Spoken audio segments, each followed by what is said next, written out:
Welcome to the Sanity Project podcast, where you can awaken your mind to clarity and success even in today's life challenges. We're here to provide insights and solutions that will help you live a sane, healthy, and prosperous life. Here's your host, Joanne Victoria. Hello, everybody. This is Joanne Victoria with another amazing episode of the Sanity Project podcast. You, the listener, are here to discover a life of clarity, confidence, and success. And you will achieve success today just by listening to the pointers that Wendy Vaughn, our esteemed guest, has to talk to you about. Wendy Vaughn loves helping entrepreneurs make a big impact by helping them get great at talking with prospects and converting them into happy clients. Wendy is a career sales professional with 22 years of sales experience, which includes 16 as an entrepreneur and 6 years in corporate sales. She even felt her parenting role was 50% sales. However, early in her professional career, Wendy was failing miserably. No wonder, really. She had courageously started her own business, but was a shy, socially awkward nerd coming from a failed career as a classical musician. Well, what Wendy Vaughn did was she decided what she needed to do and using her experience and expertise, and I'm going to let Wendy Vaughn tell you her story about how she climbed the ladder in a very quick way to helping all of us entrepreneurs be more successful. Welcome to the show, Wendy Vaughn. Thank you so much, Joanne. I am super excited to be here. I appreciate the invite, and I can't wait to share. I can't wait for you to share either. So tell us about your survival needs and what was going on and how you got here to be the sales queen, in my opinion, the sales queen of sales. Well, thank you. I appreciate that accolade. And it definitely was not an easy journey by any means, nor was it in my DNA. I'll be the first to admit that. Adversity is the mother of invention. What is that phrase? Necessity is the mother of invention. Necessity is the mother of invention. Right. And for my situation, it was really survival. And I had to learn how to adapt and maintain my sense of knowingness of who I really am, and not give up just because of others who felt that, I didn't have what it took, or, those various other things that come up. But, like you mentioned, Joanne, in way back when, I won't date myself, but in essence, neither will I. a couple decades ago, when I ventured into my career, it was coming out of a failed career as a musician. I wanted to be a professional orchestral musician, but failure ended up getting the best of me because I could not audition. I caved in those auditions, and you can't do that and win a symphony chair. So it was a quick transition. My trumpet professor said, Wendy, there are thems who can and thems who can't. And that was his words of advice. And so I took the thems who can't road. And since my mom had demonstrated some entrepreneurial spirit, I decided, hey, what the heck? I absolutely love music, and it's got to be something that I stay with. And so I jumped into starting my own business without a clue. Really, I had zero sales skills. Like you referenced, I basically had no social skills. But hey, I knew music, and I knew that live music really made a difference for special events. And I ended up actually finding the wedding music niche. And so that proved to be a warm environment where people were wanting to, hire musicians to create that fairy tale experience. And I quickly learned, though, that it was far more than just being authentic and saying, hi, hey, how is your day going? And what do you have planned for your wedding? And, let me offer you some different possibilities, because even though I had the best string quartets the city of Phoenix had available, I quickly found out that people were really interested in saying, great, thank you, we'll think about that. And I was just baffled. It's like, what is there to think about? I'm friendly. There's, a good rapport. No, I'm not this fast talking salesperson, but, is that really necessary? I mean, I've got the best string quartet. They have a need. They're planning a wedding. What's the missing link here? And so it took roughly about 6 to 8 months of just doing a lot of reflecting as to what is going wrong here. How come people aren't buying this great music? What's the missing link? And I cracked open a couple sales training books and how to become a barracuda or a gorilla or this or that, all those aggressive techniques. Yes. And it just made my skin crawl. I quickly shut the book and I put it away. I was like, if that's what it takes, I'm not going to make it because that is not me.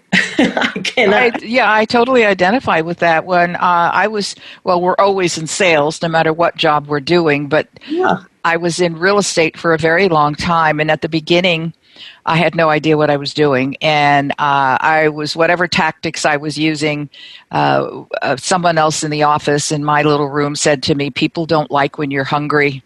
And and it was like, huh? And he explained, and I realized pretty quickly what he was talking about. And when people started coming to me, and then I was getting all these referrals and stuff, as you were eventually getting in Phoenix, I realized that I just had to ask people what they wanted. And I didn't have to push anymore. I didn't have to do that hungry bear, or whatever. Mm-hmm. Yeah, well, it is interesting, and what I found out after about 6 to 8 months of just, not having real success is I also have a very analytical brain, and I see patterns. It comes from my musical background. It's easy for me to notice, patterns in music. Oh, this 8 bars is the same as that next 8 bars, only it's up a third or whatever. I started applying this to noticing the patterns in human behavior during these sales conversations. And it didn't take too much trial and error to figure out that there really are 4 critical psychological states that have to occur during a sales conversation in order for your prospective client to really have what they need to make their decision. It's kind of like a well-balanced meal, right? And if at the end, when you've presented them with the offer and you're asking for that decision, if they can't make a decision, then it really means that they just didn't quite have everything they needed to, both intellectually and emotionally to make their final decision at that time. And so usually it comes down to either time or money. Well, I have to think about this. I can't make a decision right now. Or, this is really more than I had wanted to spend right now. And that's really an indicator that you just haven't created a full experience for them in that conversation for them to feel confident and clear about making their commitment, making their decision. So that was a huge discovery. And I was able to then create this as a framework because scripts really don't work. They work to a certain degree, but rarely does the other person on the other side of the conversation have your script. Right. That's what I was just thinking when you said that, yes. They go off script, and then that leaves you panicked or like, uh-oh, now what? And you lose that confidence. You meaning we, meaning, whoever is in that leadership role of offering that great solution for them, for your prospective clients. And boy, confidence is one of the key components to creating that trust and credibility in wanting to work with you. So if you ever end up in a situation where you lose that confidence, then that's not a good thing. That does not help to create confidence in your prospective client that they should work with you. So it just became this well-oiled process to factor in or use this framework, like I said, in my conversations. And when it came time for them to make a decision, they had exactly what they needed, and it was an easy decision for them.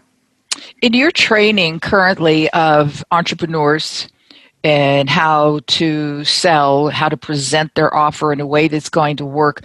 What did you find were the biggest resistances from people wanting to do it their way as opposed to your way?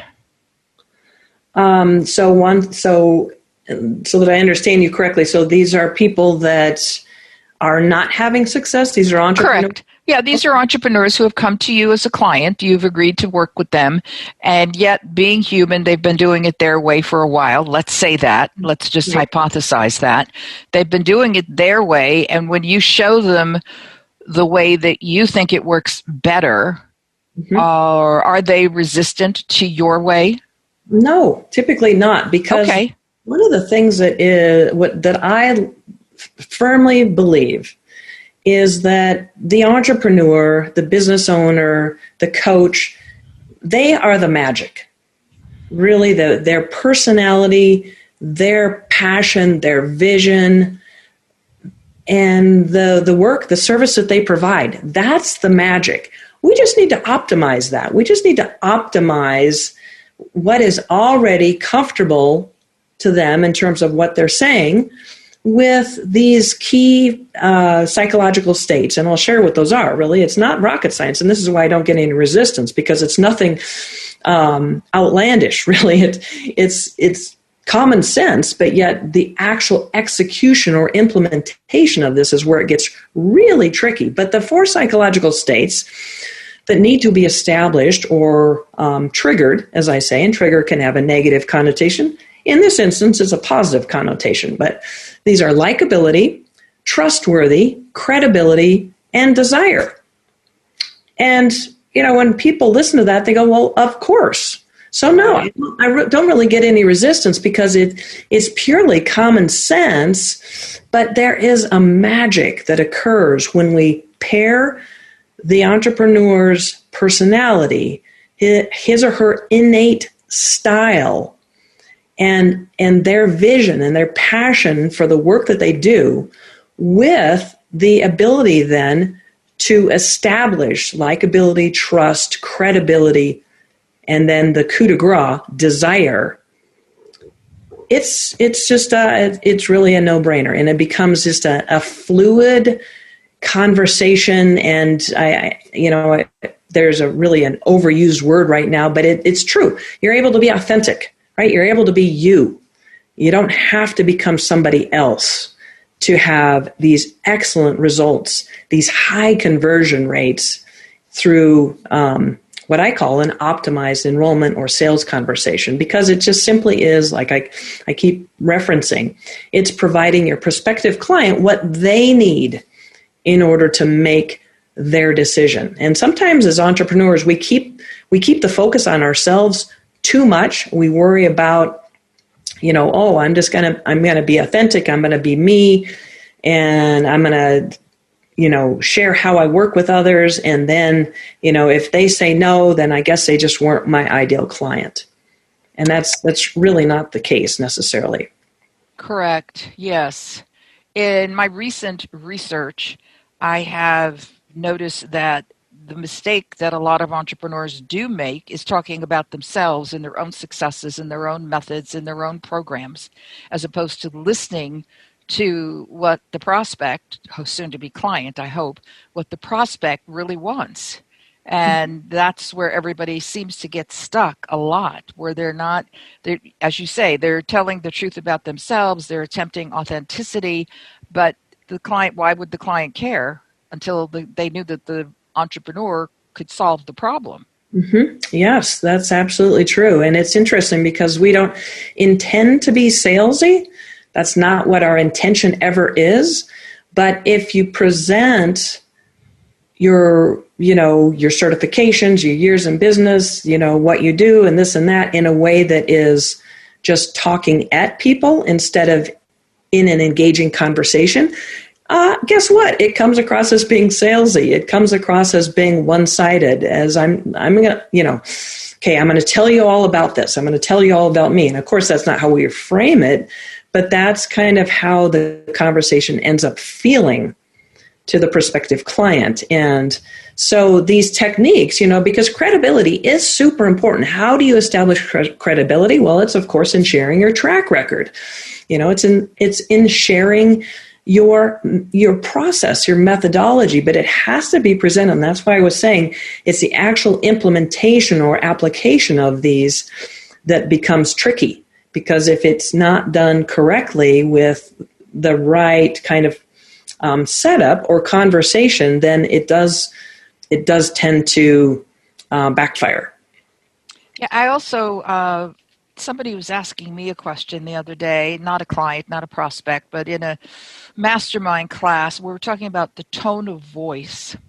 And I'm guessing, you'll correct me or support, I think tone of voice is really important when you're speaking to a prospect.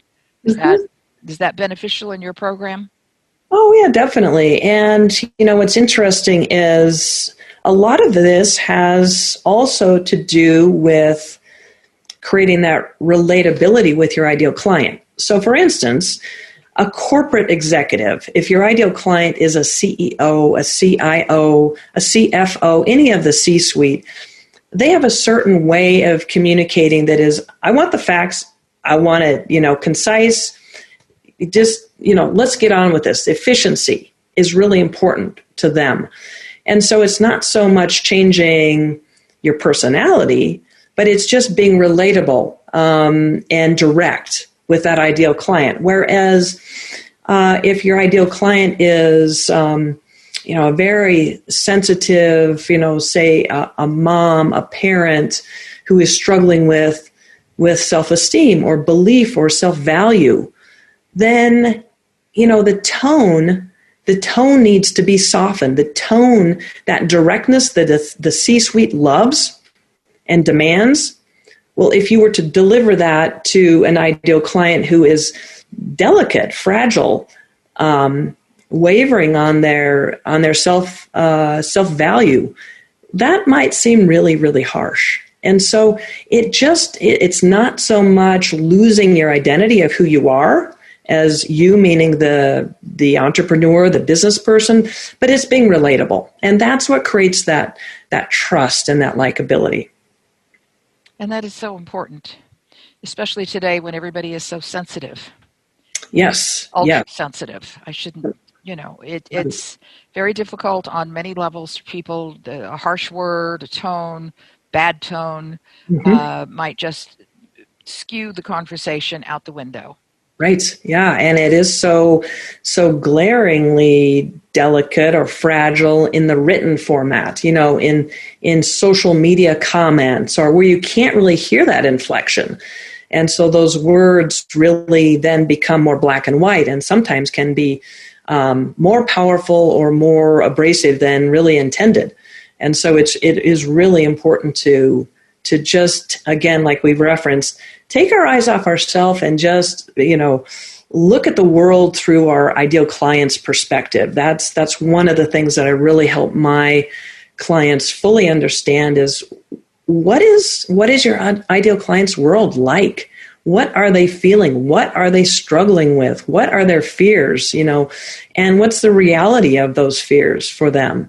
And just take that compassionate viewpoint without releasing your power, without, I'm not asking, anybody to relinquish their power or their identity or their passion or their purpose, but align it with the service that you're providing in a way that really is received as, I'm here to help. Yeah, one is to be a gift to the client, not a detriment. Right. Yeah. Not a challenge, not a... No, they don't need anybody else to fight with. Right. Exactly. And a compassionate viewpoint, to me, is vital because compassion is what it's all about in my arena. At least that's what I strive to be. Yes. Because you don't want anybody else to suffer any more than they are. So if you're making a sales call and people are having a difficult time, as you've allowed them to share with you, as opposed to you sharing your grandeur, when they are telling you that they're having a difficult time and it's not going to get any better, they need to know that the soul on the opposite end of the phone or the Zoom call or the audio or video can hear them, can be heard. Yes. Yep, absolutely. That is 100% correct. So are you finding people having a more difficult time enrolling now because of our pandemic or not?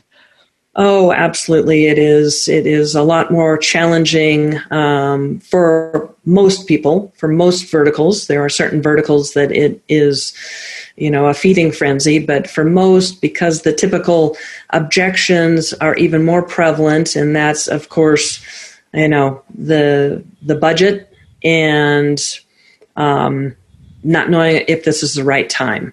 And so those are the top of mind objections that seem to be creating the most challenge for the entrepreneurs, the business owners, again, just depending on the vertical that they're in, but those are the biggies. Yeah, well, I think any time is the right time personally, and I think that this is an opportunity for those. Yes, there are some who are shouting. We see them, hear them shouting, and your work is not about shouting, and which is one of the reasons you're here, because I respect that. But I personally think that the timing is always now. It's like when I was in real estate, they always say, "Oh, Joanne, when is the best time to buy a house?" And I would always say yesterday. Because circumstances are such that it's a very fluid, movable feast out there right now. Mm-hmm. So as I'm telling the audience, make your decisions now. I always recommend that people re-listen to any podcast that I have recorded, and I know you're going to want to re-listen to Wendy Vaughn. Wendy is going to, in a moment, tell you not only how to get a hold of her, but make you an offer that you probably don't want to refuse. Just trust me on that. But re-listen to this and take notes on all of her tidbits there that are very, very important. And, I was interviewed by Wendy, and Wendy is a great interviewer, and she has great energy, empathy, and strength. Those are the words I wrote about her. And I think that if any of you are listening right now and you need help in making sales calls, and I think everybody does, there are some coaches out there making $1 million a year per client. God bless you, but not everybody is. So if you're an executive, if you're an entrepreneur, if you're a coach, if you're a small business owner, Wendy Vaughn, VAUGHAN, predictable sales results. Mm-hmm. Yep. .com. See, I've been reading your. Yeah, got it. It almost won. This is the woman to talk to. There is nobody else about sales enrollment that you need to talk to except Wendy Vaughn. She will keep you on the straight and narrow. She will not give up on you unless you give up on yourself, because you're in charge of that part. But she's in charge and way more than capable of making you a successful sales professional. Okay, so Wendy Vaughn, how can people find you? Well, thank you, Joanne. That was quite a leading up to this. I really appreciate you deserve it. Compliments and accolades there. Thank you so much. It's just, it really comes down to just being connected with who you are. I feel that everyone has their zone of genius, and it's just a matter of aligning that with the right message, right? And that's what sales is. It's connecting that need with the inner zone of genius, and everyone benefits. So, you can, your listeners can find me on the World Wide Web at predictablesalesresults.com. And the thing that I love doing, and it's really my zone of genius, is I love talking with entrepreneurs, business owners, even, executive leaders, and help them identify the blind spot.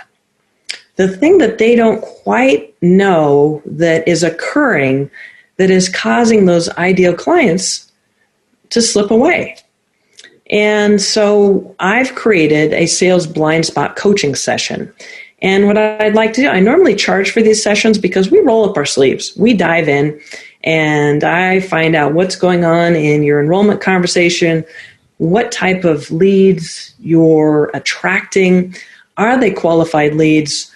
what all are you doing to move people through that journey, as I call it, the prospect to client journey, so that they start with that place of, some resistance. Yeah, it's human nature.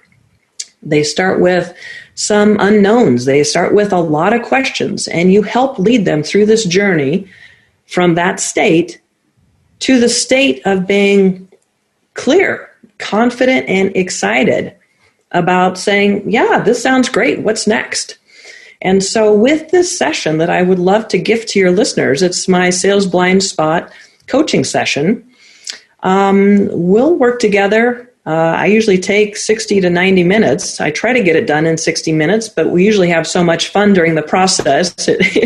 I finally said, oh, forget it. We'll just block out 90 minutes. So what we do is we, like I said, we talk about your enrollment conversation, and through my lens, tapping into my 22 years of sales experience, not just within the entrepreneurial space, but also 6 years in corporate, where I had to do all my business under a headset, calling into corporate accounts in a highly competitive vertical. And I rose within 1 year to the top producer and held that position for over 6 years, or I should say, held that position for my 6 years. So we'll tap into that, and I will help you really understand where the blind spots are that are causing those ideal prospective clients to really, teeter out instead of firmly saying, yeah, let's do this. What's next? Well, you can reach Wendy at predictablesalesresults.com, predictablesalesresults.com. And in the subject, you might want to put blind spot session / podcast interview or Joanne Victoria interview, just so that Wendy knows where you're coming from. Yep. And, the source is always nice to know. And I just think that would help Wendy maybe open your email faster than somebody else's. Well, like I said, Joanne, I normally charge for these sessions, and I'm gifting these to your listeners. So it definitely reference this podcast with Joanne, and I will be happy to share my expertise and illuminate those blind spots so that you can really be more effective and be getting those clients, because everybody knows that people out there are needing your service, and it's a matter of just fine-tuning a few things so that process is efficient and results in you getting those clients that should be saying yes. Should be saying yes, absolutely. And that's really important, because those of you who need help, you want to share, as Wendy calls it, your zone of genius to help people using your compassion and all your other gifts. Well, I want to thank Wendy Vaughn for being here today. She has more information about sales calls than anybody else I know. And I know that she is very sincere about her blind spot calls and very sincere about making you a success. That's what people in her industry and my industry do. We hope that the people that we counsel, coach, consult with exceed our expectations as well as their own expectations. Okay, everybody, you can go to my website at askjoannevictoria.com/podcasts and get a free copy of the book, The True Self Handbook, A Guide to Transform Your Life. Sign up for my twice weekly newsletter, little posts that I send out that are direct to people who own their own business or entrepreneurs trying to figure their way out of the black hole. I want to thank Wendy Vaughn for being here today, and thank you very much, Wendy. All right. Well, thank you, Joanne. I have really enjoyed being a guest on your show, and I love the work that you do. So powerful. Thank you again, Joanne. Thank you so much, Wendy. Take care, everybody. Bye-bye. Talk soon. I hope you enjoyed this episode of the Sanity Project podcast. Please go to askjoannevictoria.com to listen to more podcasts. Check out Joanne's coaching programs and get a free copy of her report, 5 Steps to Achieve Life-Work Harmony.